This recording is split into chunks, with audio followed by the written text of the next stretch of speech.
You knew we had to get our get back. We had to get our get back on them.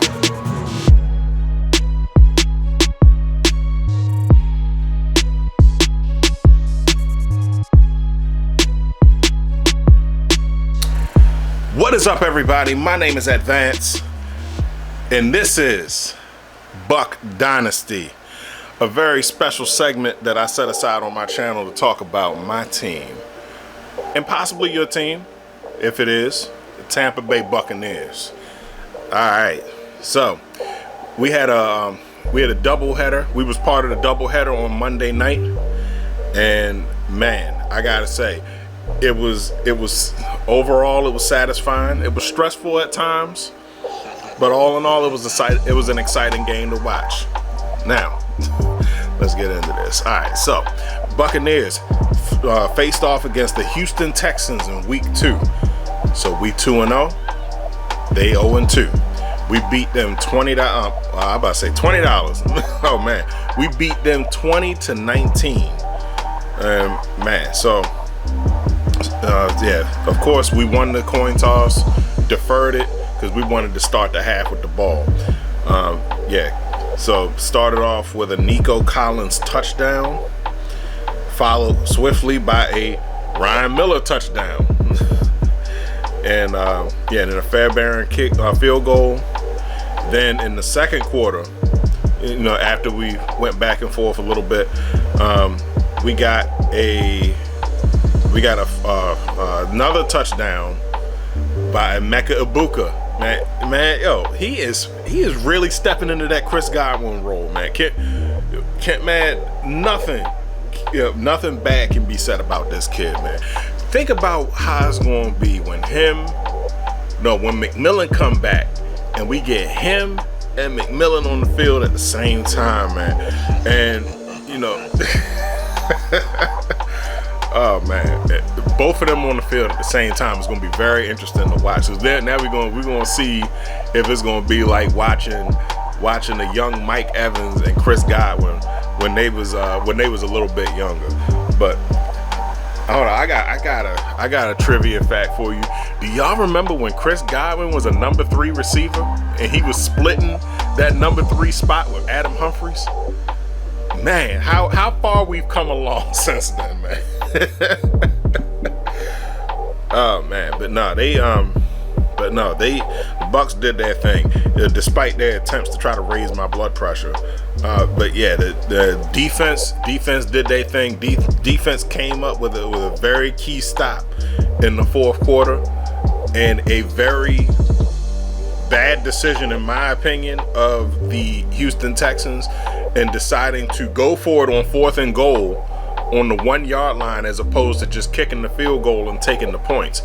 Now, if they had done that, those points would have actually been the points. They would have 3 more points than what they had now, and we would have probably lost. But who's to say that the game would not have changed? So that's assuming that they had the 3 points and the game progressed exactly the same way as it did before. But yeah, nevertheless, everything played out the way that it played out. Chase McLaughlin had another doink. That's a missed field goal. But you know what? It's concerning, but at the same time, I know it's happening across the league because we're dealing with smaller goals now. So they shortened the width of the goal.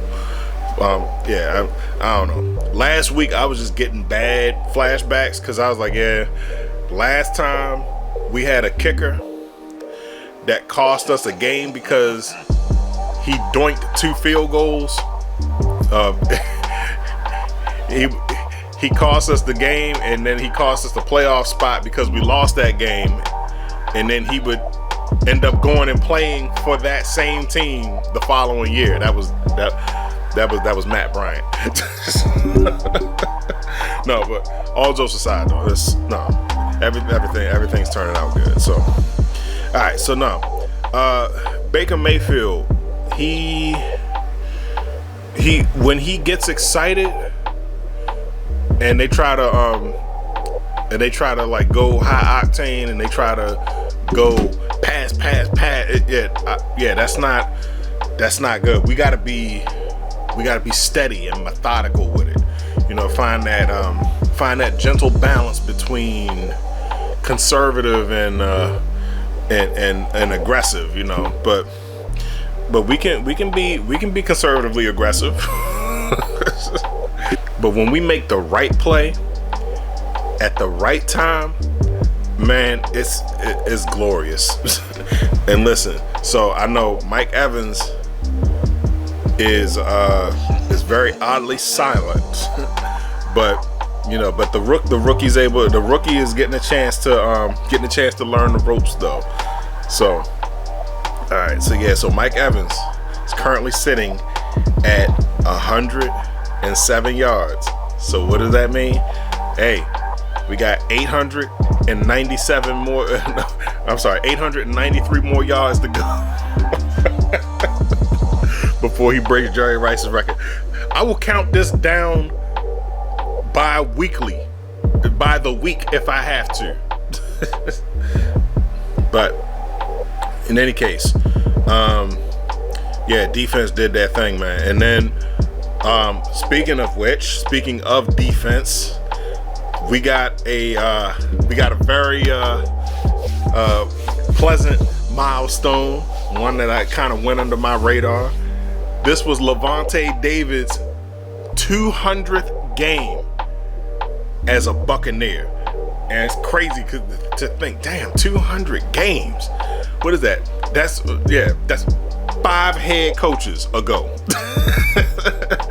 man, Levante David, Greg Schiano's first good decision.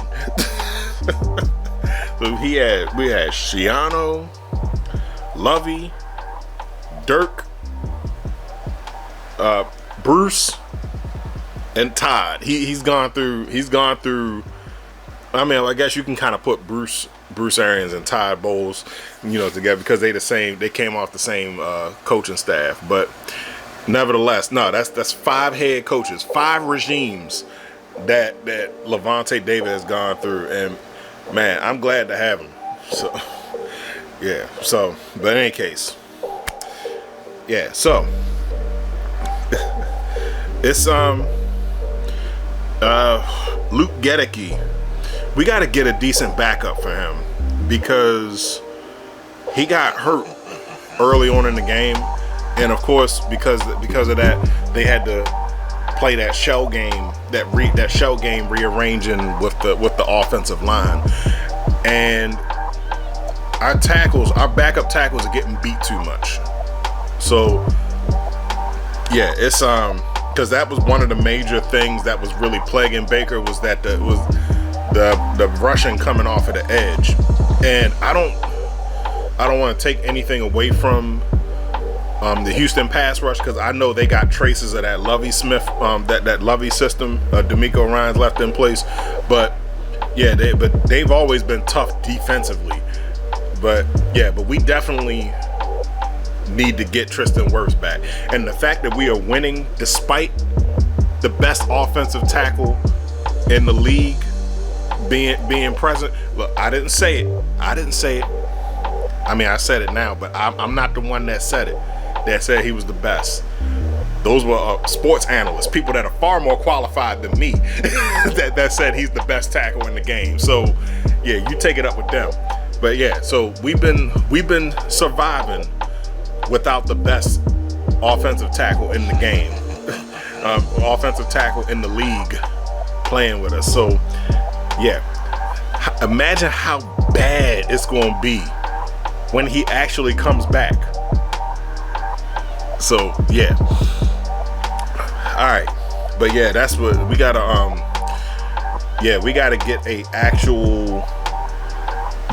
backups for the actual people in the positions that they are meant to play, so that way we don't have to take our center and move them to tackle, and then move our guard to the center and have the left tackle switch with the right tackle, and then it was too convoluted. So, but In any case, those are my thoughts.